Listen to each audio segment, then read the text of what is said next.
Are you preparing for the IELTS exam and feeling unsure about the writing section? Well, let's break down what you need to know about task 1 and 2 to help you ace it.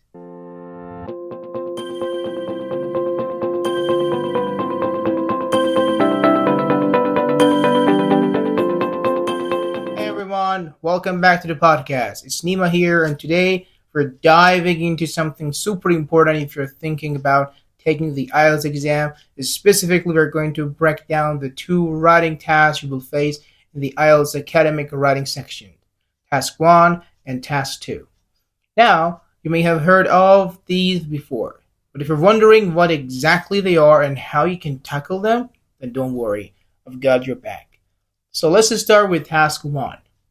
Task 1 is all about data. You're going to see a visual representation of information. This could be a graph, a chart, a diagram, or even a map.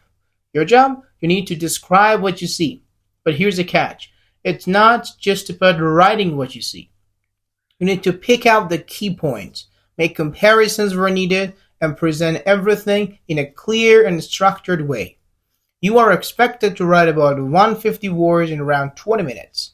That's not a lot of time, so it's important to stay focused. Think of it like this. You are a reporter.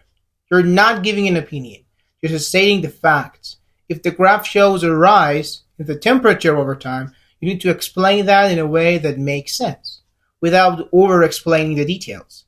Focus on the bigger trends, and make sure to compare and contrast where necessary. But what happens if you see a chart with a lot of numbers? Don't panic. Your main goal is to summarize the trends. If the numbers increase, decrease, or stay the same, you need to talk about those changes. But you don't need to mention every single number unless it adds value to your explanation. It's all about picking the most relevant points. Now, let's move on to Task 2.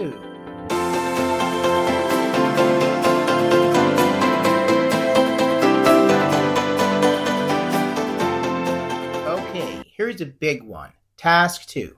This one is an essay, and it's a bit more complex, In this task, you'll be given a question or a statement about a social issue, a problem, or something more abstract, like the role of technology in education.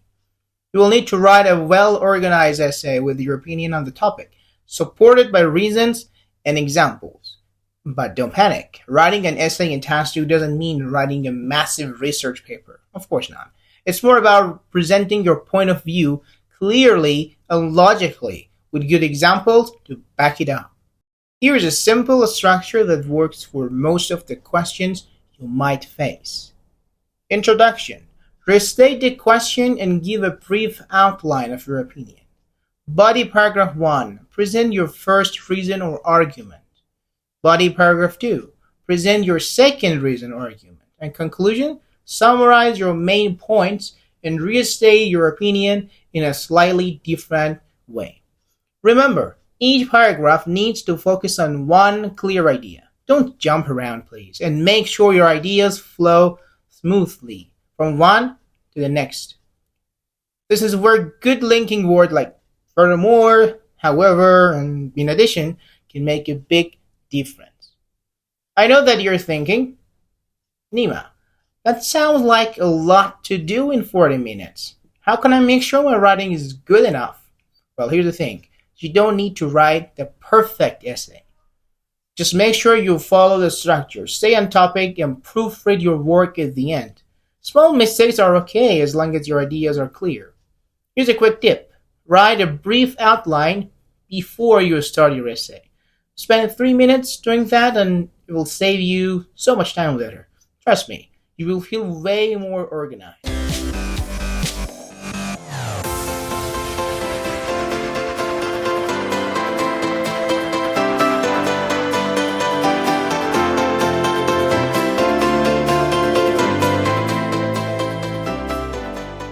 Now, before I wrap up, let's talk about timing for a second, shall we?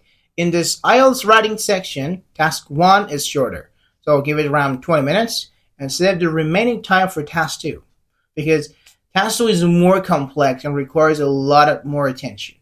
So don't rush through it. Focus on writing a clear essay that explains your ideas well. I hope this breakdown of both tasks helps you feel more prepared for the IELTS writing test. Remember, practice makes perfect. So, if you're planning to take the IELTS exam, try writing a few practice responses to these tasks. The more you write, the more comfortable you will get with the format. And thanks for listening today. I hope you found these tips helpful. If you're preparing for IELTS, stay focused and keep practicing. And if you haven't yet, make sure to check out my previous episodes where I talk about other English learning tips. Catch you in the next episode, and until then, keep learning and improving.